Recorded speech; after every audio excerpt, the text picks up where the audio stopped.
कितने विद्यार्थी हैं देखो, कितने हैं और कितने नहीं हैं।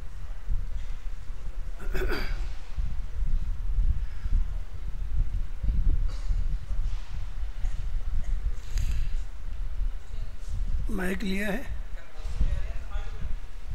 माइक लिया है। 31। अब आप ही पूछो विद्यार्थियों से प्रश्न, और जिनको पूछोगे ना उनके पास माइक लेके जाना, और दूसरे किसी से पूछोगे तो उनसे पूछना। क्रम से पूछेंगे, आपको आना चाहिए। यदि नहीं आएगा तो क्या करना चाहिए देखेंगे, लेकिन आना ही चाहिए। मैं आपसे कहता हूँ 3-4 मिनट फिर एक बार देखो। आप मना किया क्या? मुझे मत पूछो। एक 4 मिनट देखो, 4-5 मिनट देखो, देखने के बाद पूछने दो। आना ही चाहिए। नहीं आता है तो वो अपराध में गिना जाएगा।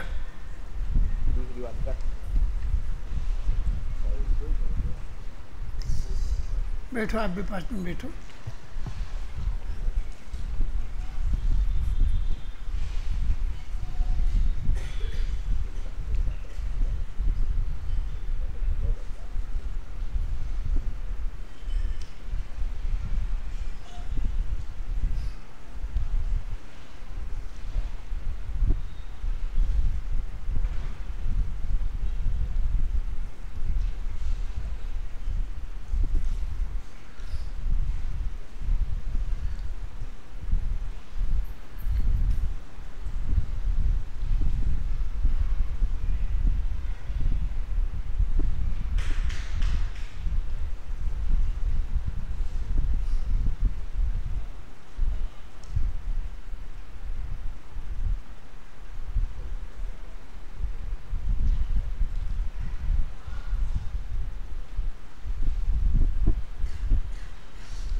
पूरा 7वां स्थान सुनने की कितने लोगों की तैयारी है?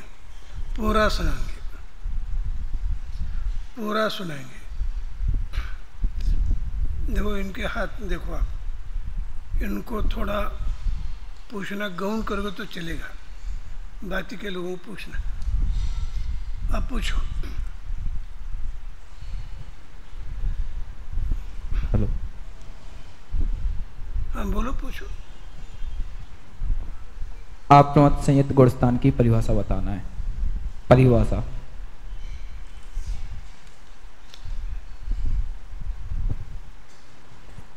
संजुलन कषाय तथा नौ कषायों के मंद उदय के समय अर्थात निमित्त से होने वाले निमित्त से अथवा प्रमाद रहित होने वाली वीतराग दशा को अप्रमेय संयुक्त गुण स्थान कहते हैं।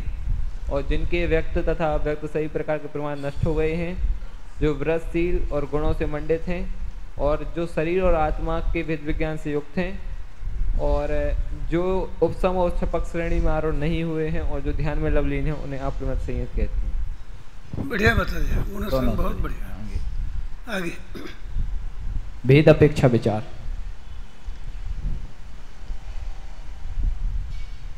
भेद अपेक्षा विचार में स्वास्थान अप्रमत्त संयुक्त गुण स्थान और दूसरा है सातिशय अप्रमत्त संयुक्त गुण स्थान।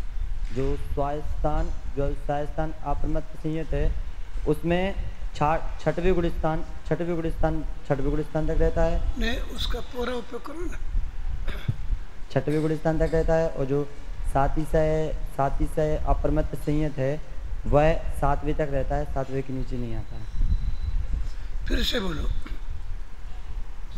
जो स्वास्थान माइक का उपयोग करने के बाद मुझे स्पष्ट सुनाई देना चाहिए ना। जो स्वास्थान अप्रमत्त संयुक्त गुण स्थान है उसमें छठवें गुण स्थान तक रहता है। वह मुनिराज हैं, जो मुनिराज होते हैं वह छठवें गुण स्थान तक रहते हैं। और जो दूसरा गुण स्थान है सातिशय अप्रमत्त संयुक्त, वह 7वें गुण स्थान तक रहता है। मुनिराज होते हैं वह 7वें गुण स्थान के ऊपर तक जाते हैं। ऐसा नहीं ना, गलत बोल रहे हो, उचित बोलना नहीं हो रहा है। अरंत का सुनो, बाद में बैठना, किससे भी पूछो। अप्रमेय संयुक्त गुण स्थान के 2 भेद हैं, स्वास्थान और सातिशय अप्रमेय संयुक्त गुण स्थान। स्वास्थान की 7वें से 6वें में जाना, 6वें से 7वें में जाना, ये स्वास्थान कहलाता है। और 7वें से 8वें गुणस्थान में अपूर्व गुणस्थान में जाना ही वह सातिशय अप्रमेय संयुक्त गुण स्थान कहलाता है। बराबर बता दी, तुम ऐसे बता रहे थे। फिर से बोलो, क्या बोलते हैं, देखते हैं। बैठो। 2 प्रकार के भेद रहेंगे, स्वास्थान अप्रमत्त संयुक्त और दूसरा है सातिशय अप्रमत्त संयुक्त। जो स्वास्थान अप्रमत्त संयुक्त है उसमें मुनिराज 6वें गुण स्थान तक रहते हैं। और जो सातिशय अप्रमत्त संयुक्त है उसमें 7वें गुण स्थान से ऊपर अपूर्वकरण गुण स्थान में। स्वस्थान अप्रमत्त की बात अभी स्पष्ट नहीं हुई। स्वस्थान अप्रमत्त किसे कहते हैं? स्वास्थान जो 6वें गुण स्थान तक, 6वें गुण स्थान के नीचे नहीं। ऐसा उन्होंने कहा 6वें 7वें, ऐसा उन्होंने कहा ही नहीं। 6वें के नीचे नहीं जाते हैं स्वास्थान।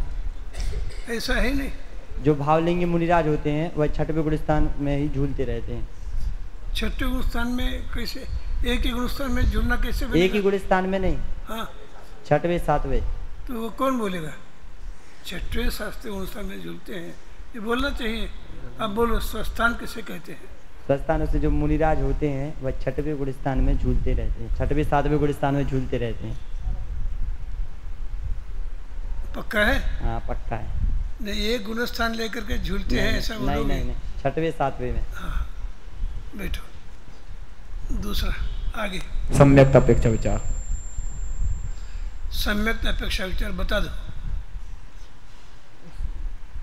स्वस्थान अप्रमत्त मुनिराज औपशमिक, छायिक और छायोपशमिक सम्यक, तीनों सम्यक में से किसी एक सम्यक में जा सकता है और सम्यक सहित रहता है। और सातिशय अप्रमत्त मुनिराज द्वितीयोपशम सम्यक और छायिक सम्यक, इन दोनों में से किसी एक सम्यक में रहता है। बहुत बढ़िया, अच्छा बता दिया। अब जिनको मैंने लिखने के लिए दोबारा कहा है ना, चारित्र अपेक्षा विचार। 1 मिनट, जिनको लिखने के लिए कहा है वे कौन कौन विद्यार्थी हैं, मैं उनको जानना चाहता हूँ। 1 2 3 4 5 6 इन लोगों को लिखना चाहिए। और जिन लोगों के लिख करके मेरे पास दिए हैं उनसे मेरा निवेदन है वे कमरे में आवे मेरे साथ अभी यहाँ से जाते समय, और वे अपना अपना मैटर लेके जावे। मेरे कमरे में रखने से क्या लाभ है, आप लोगों की क्या गलती है, क्या है, ये सब समझ में आएगा। कितने लोगों के हैं? 2 लोगों के हैं ना, दोनों को आना है। बोलो आगे। श्रेणी चढ़ना कौन से गुण स्थान में प्रारंभ होता है? श्रेणी चढ़ना कौन से गुणस्थान से होता है? श्रेणी चढ़ना 7वें गुणस्थान। इतना ही उत्तर पर्याप्त नहीं है। यह सत्य होने पर भी इतना उत्तर सत्य नहीं है। 7वें में तैयारी होती है चढ़ने की और 8वें से चढ़ना। 7वें में चढ़ने की तैयारी किन की होती है? मुनिराजों की। कौन? भावलिंगी मुनिराज। भावलिंगी मुनिराज की तो सही, लेकिन उस भावलिंगी मुनिराज को क्या साथी कहना? से अप्रमत्त। किसी का सुनते हो और बोलते हो? वो सुनाई बोलने वाला भी मुझे सुनाई दिया। बोलने वाले ने पाप किया, आपने उससे भी अधिक पाप किया। उत्तर नहीं देवे, बोलो। साथी से अप्रमत्त गुणस्थानवर्ती भावलिंगी मुनिराज। हाँ। 7वें में गुणस्थान की चढ़ने की तैयारी होती है और 8वें से चढ़ना प्रारंभ होता है। 8वें से श्रेणी चालू होती है। श्रेणी चालू होती है। 7वें में श्रेणी चढ़ने की तैयारी होती है। आगे काल अपेक्षा विचार मयूर। काल अपेक्षा विचार। काल अपेक्षा विचार तो है ना, उत्कृष्ट आयु है, अंतर मुहूर्त है। आयु की बात नहीं, नहीं है ना, उत्कृष्ट काल है। हाँ। अंतर मुहूर्त और जग है ना, एक अंतर मुहूर्त और जघन्य काल है वो है ना, एक समय। एक समय आपने उत्तर दिया बराबर। हाँ। लेकिन हम दूसरा पूछते हैं ना। हाँ। एक समय कैसा घटित होगा? एक समय सातिशय अप्रमत्त ने उनमें एक समय कैसा घटित होगा? 7वें गुणस्थान का एक समय काल कैसा घटित होगा? उत्तर तो आपका सही है, लेकिन दोबारा हम प्रश्न पूछ रहे हैं। सातिशय अप्रमत्त मुनिराज का एक समय का काल कैसा घटित होगा?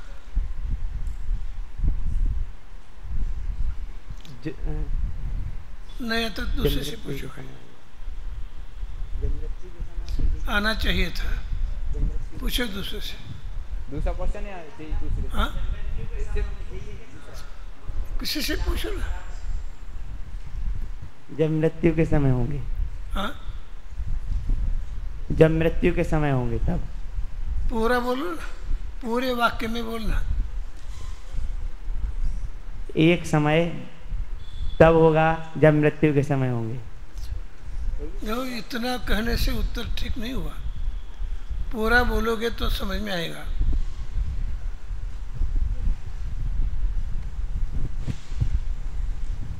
कोई प्रमत्त संयत गुणस्थानवर्ती मुनिराज हैं और वो शुभोपयोग का अभाव करके शुद्धोपयोग रूप अप्रमत्त संयत गुणस्थान में जाते हैं और उसका काल एक समय ही हो पाए और तत्काल मनुष्यायु का क्षय हो जाए, तो उसका काल एक समय का है अपेक्षा से। और जो उत्कृष्ट काल है वो एक सातिशय प्रमत्त गुणस्थान का एक समय का काल कैसे घटित होगा? जो शुभोपयोग से प्रमत्त संयत गुणस्थानवर्ती मुनिराज शुभोपयोग का अभाव करके जब सब वो 8 वहाँ पे जाते हैं अप्रमत्त संयत गुणस्थान में और उसका काल एक समय ही रहे और तत्काल उनका मनुष्यायु का क्षय हो जाए, तो उसका काल एक समय का है अपेक्षा। मेरा प्रश्न ये है, सातिशय अप्रमत्त मुनिराज का कैसा घटित होगा? सातिशय अप्रमत्त मुनिराज का आपका कहना स्वस्थान अप्रमत्त मुनिराज के लिए ठीक है। सातिशय अप्रमत्त मुनिराज, जो सातिशय अप्रमत्त में ऐसे सिद्ध होता है कि अपूर्वकरण गुणस्थान से 8वें गुणस्थान से जब 7वें में आते हैं और उसका काल एक समय ही रह पाए तक फिर मनुष्यायु का क्षय हो जाए, तो एक समय रहता है ऐसा। ठीक है, अच्छा बता दिया। बैठो मयूर, बैठो। आना चाहिए था भाई। हाँ, आगे। छायो सम्यक चारित्र में साथ ही साथ अप्रमत्त गुणस्थान में छायो सम्यक चारित्र क्यों नहीं होता है?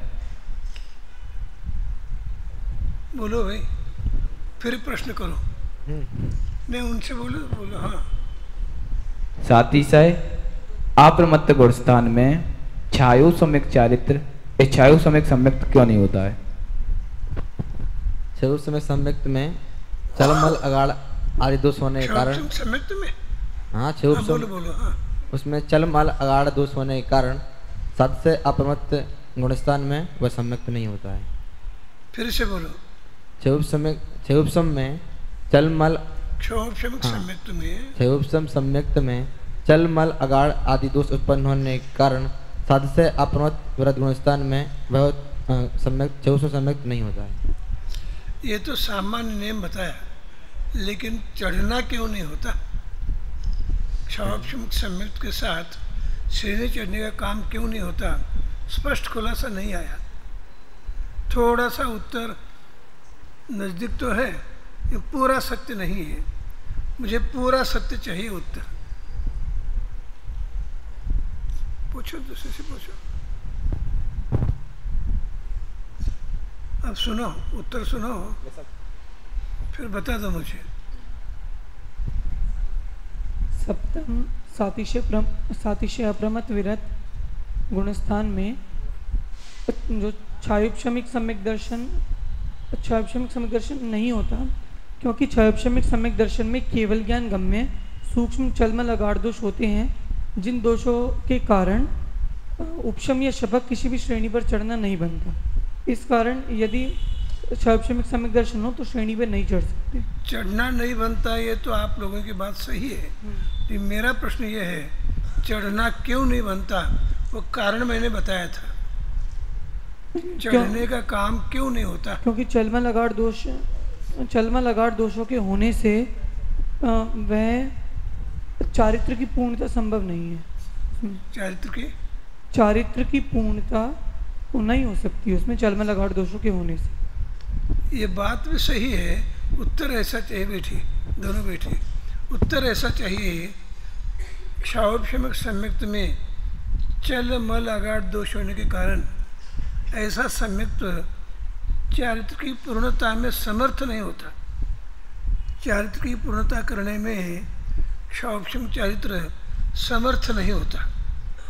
और जब सम्यक्त में ही दोष है, वो चारित्र की पूर्णता करने का पुरुषार्थ कैसे करेगा?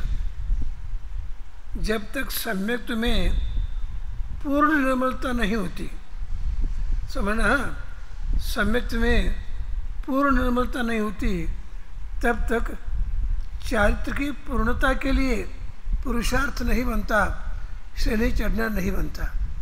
और क्षयिक सम्यक्त में तो सम्यक दर्शन की पूर्ण निर्मलता है ही, लेकिन क्षयोपशम सम्यक्त में चल मल अगाढ़ दोष होने के कारण पूर्ण निर्मलता नहीं है। और द्वितीयोपशम सम्यक्त में वो सम्यक्त छूटने वाला होने पर भी सम्यक्त वहाँ पूर्ण निर्मल है, ये समझना। औपशमिक सम्यक्त होने पर भी, द्वितीयोपशम सम्यक्त होने पर भी वहाँ चारित्र में, सम्यक दर्शन में पूर्ण निर्मलता है।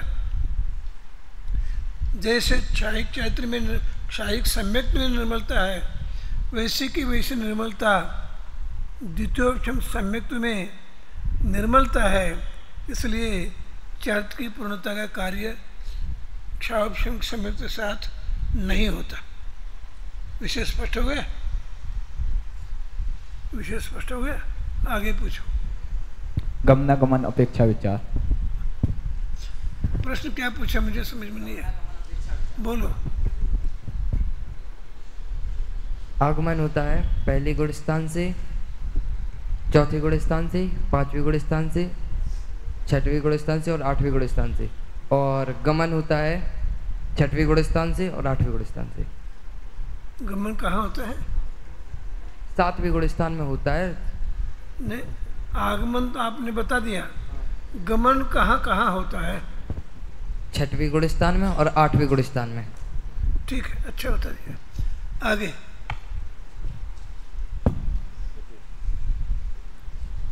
विशेष अपेक्षा विचार। किस अपेक्षा विचार? विशेष अपेक्षा विचार। ऐसा है, प्रश्न 2 बार बोलना, जिससे मुझे दोबारा पूछने का काम नहीं पड़े। पहला है, समय समय आत्मा की विशुद्धता बढ़ती जाती है। दूसरा है, कहने पहले क्या है? आत्मा में अनंत गुणा विशुद्धता बढ़ती जाती है। विशुद्धि बढ़ती जाती है। ऐसा नहीं है, फिर से बोलो। समय समय प्रति आत्मा की विशुद्धि बढ़ती जाती है। ऐसा नहीं है, विशुद्धि समय समय प्रति बढ़ती है, ये तो बात सही है, लेकिन दुगुना बढ़ती है, 4 गुना बढ़ती है, अनंत गुना बढ़ती है। तो वो कौन बोलेगा?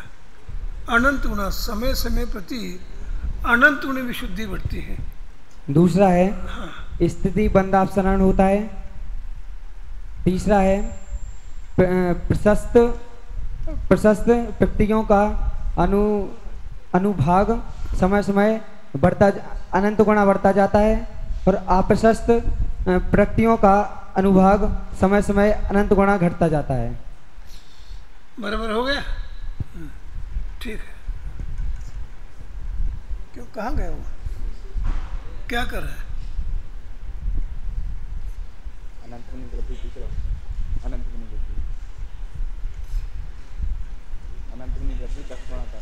ये तुम्हारे उठने से हमारी कक्षा डिस्टर्ब होती है, इसलिए आप नहीं, हम इतना बोलते हैं, तुम्हारे उठने से कक्षा डिस्टर्ब होती है, इसलिए उपकार क्या करो, उठना नहीं बीच में। हाँ बोलो। हो गया? हो गया? और भी पूछा क्या? पूरा हो गया। परिभाषा हो गई, भेद हो गए, सम्यक अपेक्षा विचार हो गया, चारित्र अपेक्षा विचार हो गए क्या? हाँ हाँ। चारित्र अपेक्षा विचार नहीं हुआ? कौन सा चारित्र है? छायो सम्यक चारित्र। तो किसी से पूछा नहीं, और कैसे हुआ? क्षावोपशम चारित्र होता है, वो कैसे होता है? 7वें स्थान में जो क्षावोपशम चारित्र होता है, अथवा 6वें स्थान में भी होता है, कहीं किन शब्दों में आप बताओगे? 6वें स्थान में और 7वें स्थान में जो चारित्र होता है, वो किन शब्दों में आप बताओगे? अभी ये कहेंगे, अन्य विद्यार्थी में पूछूंगा, बोलो। सप्तम गुण स्थान में छायोपशमिक चारित्र होता है, वह इस प्रकार है। प्रत्याख्यानावरण कषाय प्रकृति के सर्वघाती स्पर्धकों का उदयभाविशय, उन्हीं के आगामी निषेकों का सदवस्थारूप उपशम, और वर्तमानकालीन देशघाती संजुलन कषाय और उसी तत्संबंधी हास्य आदि कषायों का उदय। इस प्रकार कर्मों के 3 अवस्था रूप क्षयोपशम है। इन्हीं के आधार पर जो चारित्र होता है वह क्षयोपशमिक चारित्र बहुत है। कुछ अच्छा बताया, थोड़ी सी कमी है इसमें, फिर दोबारा बताने का प्रयास करो। सर्वघाती प्रत्याख्यानावरण, ऐसा अनंतानुबंधी भी ले लेना, अनंतानुबंधी और सर्वघाती अनंतानुबंधी अप्रत्याख्यानावरण और प्रत्याख्यानावरण, इन 3 प्रकृतियों के सर्वघाती स्पर्धकों का उदयाभाविशय, उन्हीं के वर्तमान आगामी काल में उदय आने योग्य निषेकों का सद्वस्थारूप उपशम, और वर्तमानकालीन संजुलन कषाय और हास्यादि 9 कषाय का उदय, कर्मों की मंद उदय, कर्मों की इन 3 रूप अवस्था को क्षयोपशम कहते हैं। इन्हीं के आधार पर जो चारित्र होता है वह क्षयोपशमिक चारित्र है। अच्छा बैठिए, कौन बताएगा? कितने लोग बता सकते हैं? कितने लोग बता सकते हैं? बोलोगे? बोलो। वैसे मैंने उनसे कहा है, पूछ, आप बता दो, फिर ये बताएंगे। बोलो।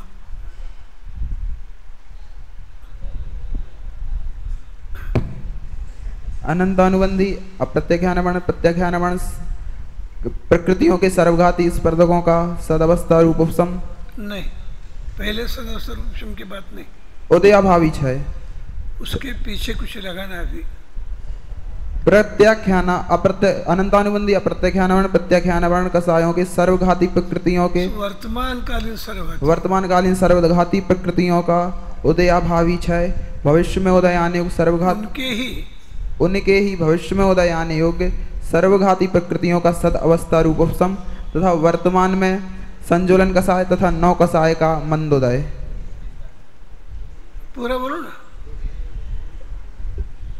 मंदोदय होने पर क्षयोपशमिक चारित्र होता है। कुछ विद्यार्थी बैठे, कुछ विद्यार्थी प्रत्याख्यान अप्रत्याख्यान ऐसा बोलते हैं, ये बोलना गलत है। प्रत्याख्यानावरण क्रम भी अप्रत्याख्यान पहला बोलना चाहिए, फिर प्रत्याख्यानावरण बोलना चाहिए।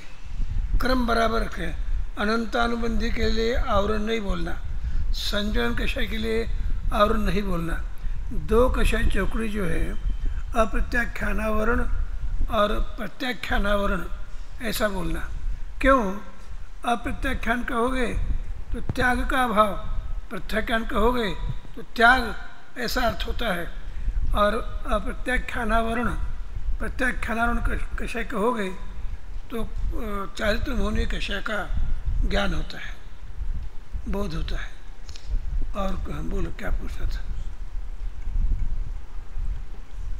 जो विशेषापेक्ष विचार में 4 बिंदु कहे तो उसमें ऐसा लिखा, ये चारों आवश्यक कार्य सात विषय अप्रमत्त गुणस्थान में प्रारंभ हो जाते हैं। हाँ, स्वस्थान अप्रमत्त गुणस्थान में चारों कार्य नहीं होते। ये चारों कार्य नहीं होते। स्वस्थान अप्रमत्त में ये चारों कार्य नहीं होते, सातिशय अप्रमत्त में ही होते हैं। स्वस्थान अप्रमत्त गुणस्थान में परिणामों की शुद्धता आदि होती है या नहीं, विशुद्धि बढ़ती है या नहीं? स्वस्थान अप्रमत्त आपको क्या लगता है? बढ़ती है, रहती है, बढ़ती है, लेकिन इस जाति की नहीं बढ़ती जितनी सातिशय में होती। हाँ। और अनुभाग आदि भी जितने होते हैं, अनुभाग मतलब पुण्य प्रकृतियों का अनुभाग बढ़ना, पाप प्रकृतियों का अनुभाग घटना, वो भी स्वस्थान में होता हो। सातिशय प्रमत्त के विशेषताएं बता रहे हैं, उसमें छठवें का भाग कैसे आता है? 7वें गुणस्थान। 7वें गुणस्थान में सातिशय में ये बातें हैं, स्वस्थान में बातें है ही नहीं। फिर यदि स्वस्थान में भी चारों बातें होंगे तो दोनों में अंतर क्या होगा? इसलिए मात्र सातिशय अप्रमत्त गुणस्थान में ही होते हैं, सातिशय स्वस्थान में नहीं होते। यदि स्वस्थान में ही होते तो दोनों सातिशय स्वस्थान एक हो जाएंगे, ऐसा नहीं होता। और पूछो, कोई शंका हो तो पूछो। कल अपना 8वां गुणस्थान चलेगा, इसलिए मैं कहूँगा 8वें गुणस्थान को देख कर आना। देखो भाई, जो अध्ययन अच्छा करना चाहते हैं उनके लिए उपाय बताता हूँ। जो अच्छा अध्ययन, इधर क्यों पीछे? नहीं, क्यों शंका पूछ रहा है? ठीक, क्या लेने की आवश्यकता है? अभी लेने देने की क्या आवश्यकता है? नहीं, क्यों शंका? तो शंका है, पूछो, बोलो।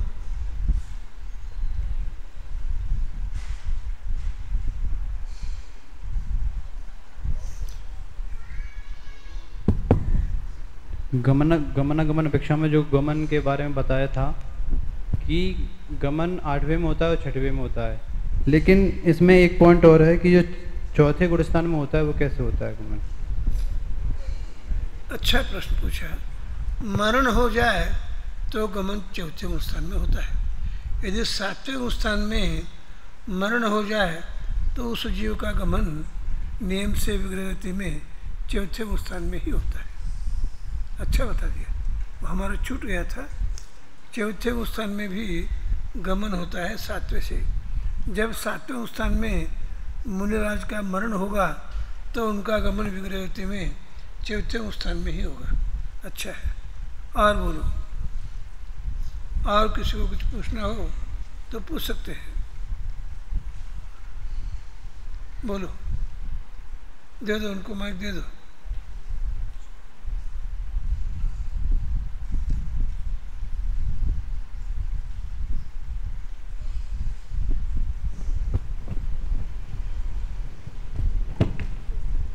जो परिभाषा में बताया है, जो व्रत गुण और शील से मंडित हों, तो जो महाव्रत आदि होंगे वो तो 6वें गुणस्थान में पड़ जाएंगे। तो यहाँ व्रत गुण और शील से क्या लेना है? व्रत तो महाव्रत है ही, तो वो तो 6वें गुणस्थान में हो जाएंगे। ये तो 7वां गुणस्थान है। तो जो 6वें गुणस्थान में होंगे वे 7वें गुणस्थान में भी होंगे। व्रत वहाँ बुद्धिपूर्वक नहीं होते, अबुद्धिपूर्वक व्रत का परिणाम वहाँ भी रहता है। व्रत गुण और शीलों से मंडित। और बोलो।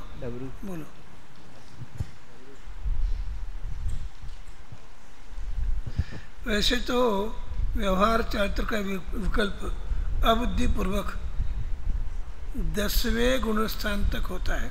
फिर से सुनना, जब तक राग परिणाम है तब तक महाव्रतों का परिणाम होता है, अबुद्धिपूर्वक परिणाम होता है।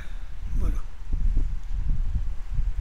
सम्यक अपेक्षा विचार में यहाँ का है कि द्वितीयोपचम सम्यक दर्शन सातिशय सप्तम गुणस्थानवर्ती मुनिराज के होते हैं। और जो प्रश्नोत्तर विभाग में द्वितीयोपचम सम्यक दर्शन की परिभाषा आई थी, वहाँ कहा था स्वस्थान सप्तम गुणस्थानवर्ती मुनिराज को द्वितीयोपचम सम्यक दर्शन होता है।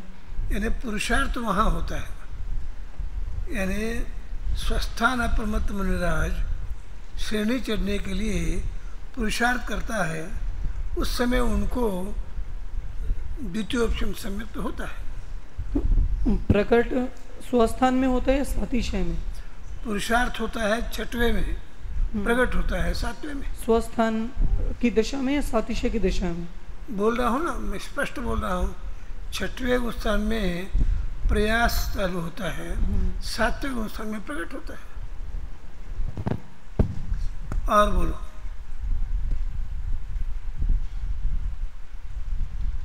देखो, समय सार में पर्याय की बात नहीं चलती, गोमर सार में पर्याय पर्याय की ही बात चलती है, समझ लेना।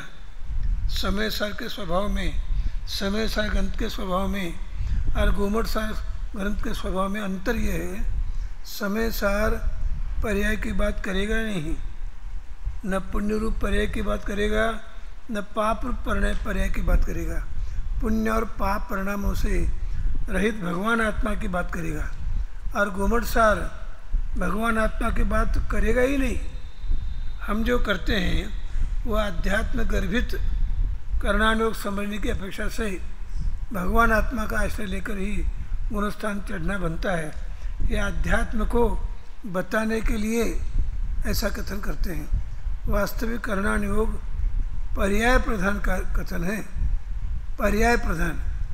और अन्य शब्दों में बोलना हो, सुना बराबर इधर, सभी इधर देखें। प्रथमानुयोग, करणानुयोग, चरणानुयोग, तीनों अनुयोगों में पर्याय की प्रधानता होती है। कहानी जो होती है उसमें भी पर्याय की प्रधानता है प्रथमानुयोग में। और चरणानुयोग में जो कथन होता है वो भी पर्याय की मुख्यता से कथन होता है। और करणानुयोग में भी जो कथन होता है वो भी पर्याय की मुख्यता से होता है। और पर्याय को गौण करते हुए द्रव्यानुयोग का कथन होता है। और बोलो, पूछो।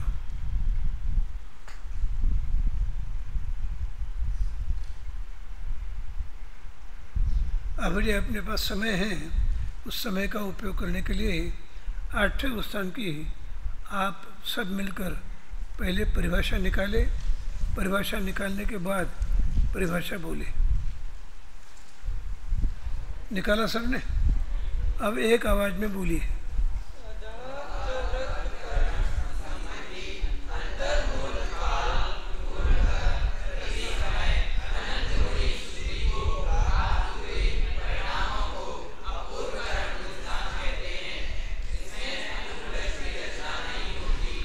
फिर से बोलिए।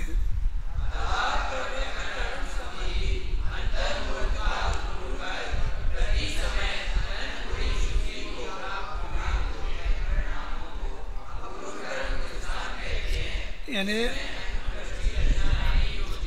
एक अंतर्मूर्त काल किसका व्यतीत हो गया? अधप्रवृत्तकरण संबंधी।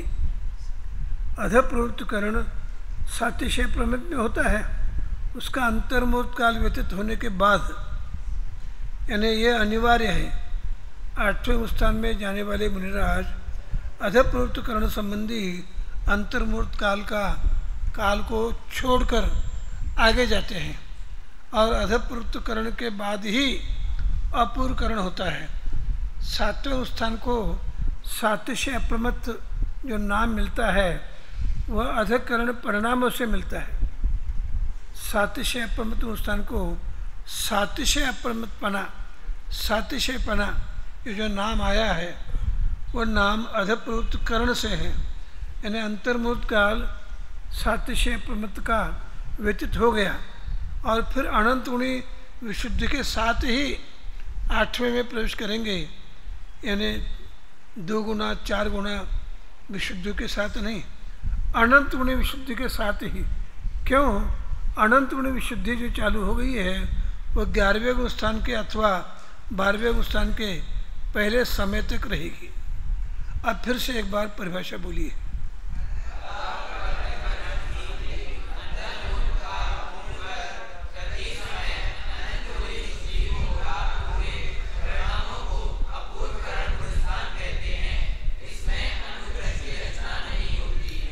अनुकृष्टि रचना नहीं होती।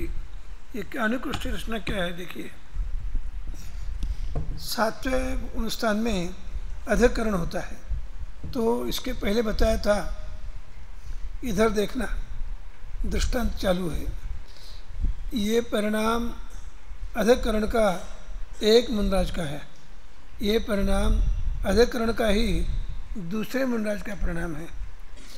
एक मुनिराज ने 16वें समय का विशुद्धि का परिणाम किया, और वो कब किया? पहला, दूसरा, तीसरा, चौथा, 5वां करते करते 15वां समय के बाद 16वें समय में जाकर 16वें समय का परिणाम किया। ने 16वें समय के परिणाम के लिए 15 समय व्यतीत करने के बाद उनको 16वें समय का परिणाम हो गया।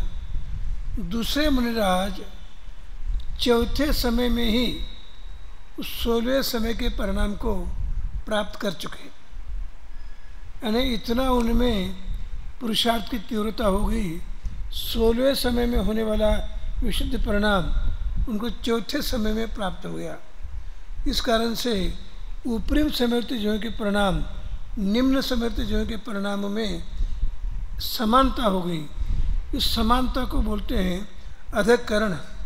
और ऐसी जो तिरछी रचना होती है, तिरछी रचना होगी ना, 16वां समय और चौथा समय, ऐसी जो तिरछी रचना हो गई उस रचना को बोलते हैं अनुकृष्टि रचना। यानी तिरछी रचना जो परिणामों को दिखाने के लिए हो गई उसे कहते हैं अनुकृष्टि रचना। अनुकृष्टि की रचना 7वें स्थान में तो होती है, लेकिन यह अनुकृष्टि की रचना 8वें स्थान में नहीं होती। क्यों नहीं होती? 8वें स्थान में निम्न समृद्धि जो के परिणाम ऊपरी समृद्धि जो के परिणाम कभी भी समान होते ही नहीं, असमान ही होते हैं। हाँ, ये हो सकता है समान समृद्धि के परिणाम कभी समान भी होंगे, असमान भी होंगे। फिर से 8वें स्थान में समान समृद्धि जो के परिणाम समान भी हो सकते हैं, असमान भी हो सकते हैं, लेकिन आगे पीछे के परिणामों में समानता नहीं होगी। समझ में आ गया? अब अपूर्वकरण, ये बहुत बड़ा काम करने वाला क्रांति चालू हो गई यहाँ से। क्यों क्रांति चालू हो गई? इसलिए क्रांति चालू हो गई कि परिणामों में अपूर्वता आ गई ना। अधकरण परिणामों में अनंत गुणी विशुद्धि होने पर भी जो विशिष्ट अपूर्वता चाहिए वह विशिष्ट अपूर्वता 7वें में नहीं है, विशिष्ट अपूर्वता 8वें स्थान में ही आती है। इस कारण से अपूर्वकरण परिणाम ये अद्भुत परिणाम है, अलौकिक परिणाम है। वैसे तो देखो मुनि जीवन ही अलौकिक है। अनेक लोग पूछते हैं, हमें प्यास लगती है दिन भर में अनेक बार, मुनिराज को भी लगती होगी, और प्यास लगने पर भी मुनिराज पानी नहीं पीते, भूख लगने पर भी भोजन नहीं करते। ऐसा है, या उनको अपने कषाय की मंदता के कारण, शरीर की ओर ध्यान न होने के कारण प्यास ही नहीं लगती, भूख ही नहीं लगती। क्या है? यानी भूख लगती है, प्यास लगती है, लेकिन वे नहीं पीना ही नहीं पानी, क्योंकि चरणानुयोग में बताया है आहार के समय पानी पीना, एक समय आहार करना ये बंधन है, इसलिए पानी पीना ही नहीं। इस अभिप्राय से नहीं पीते या भावलिंगी मुनिराजों को प्यास लगती ही नहीं। बोलो कितने लोगों को प्यास लगती ही नहीं? ऐसा लगता है प्यास लगती ही नहीं। जिनको प्यास लगती नहीं ऐसा अभिप्राय है, उनका अभिप्राय सही है। प्यास लगती ही नहीं, क्योंकि प्यास लगना, भूख लगना ये सब कषाय के अनुसार होता है। कषाय उस जाति का न हो तो न प्यास लगती है न भूख लगती है, ऐसा मुनिराजों का स्वरूप है। मैं तो ये कहूँगा, सुनना बराबर, मैं किसी को भी तत्काल भी पूछ सकता हूँ, कल भी पूछ सकता हूँ। मिथ्यात्व स्थान में अलग जाति की भूख है, चौथे स्थान में अलग जाति की भूख है, पंचम स्थान में अलग जाति की भूख है, छठवें स्थान में अलग जाति की भूख है, और सातवें स्थान में भी अति मंद भूख वहाँ भी लगती है, अवधिपूर्वक लगती है, नहीं के समान ही। छठवें स्थान में उनको उनकी भूमिका के अनुसार भूख लगती है। और देखो भाई, भूख लगती है और यहाँ तक उनको भूख लगती है, बराबर भाव समझना। भावलिंगी मुनिराजों को छठवें स्थान में भी यहाँ तक भूख लगती है। बहन जी गई है अभी हाल गई, हाँ, छठवें स्थान में यहाँ तक भूख लगती है। सुनना,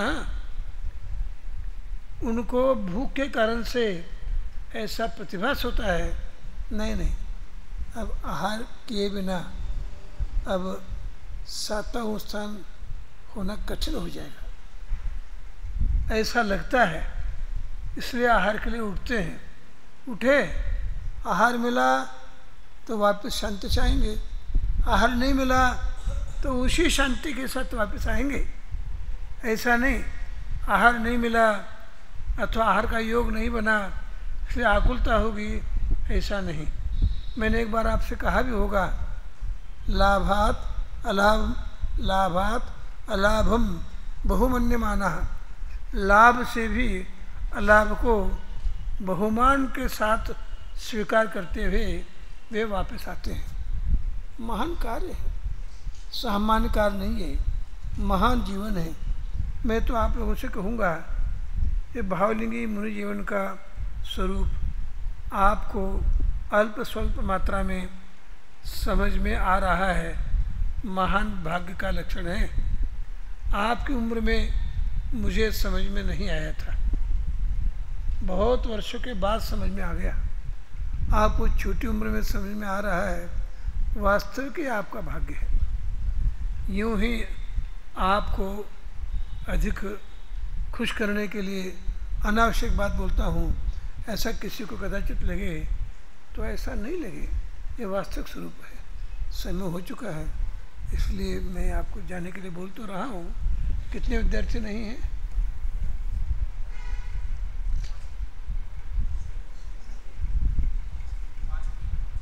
पाँच कितने हैं?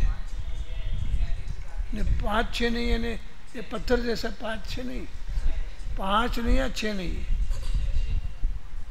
मुझे बता दो 6 कौन कौन नहीं? 1 2 3 4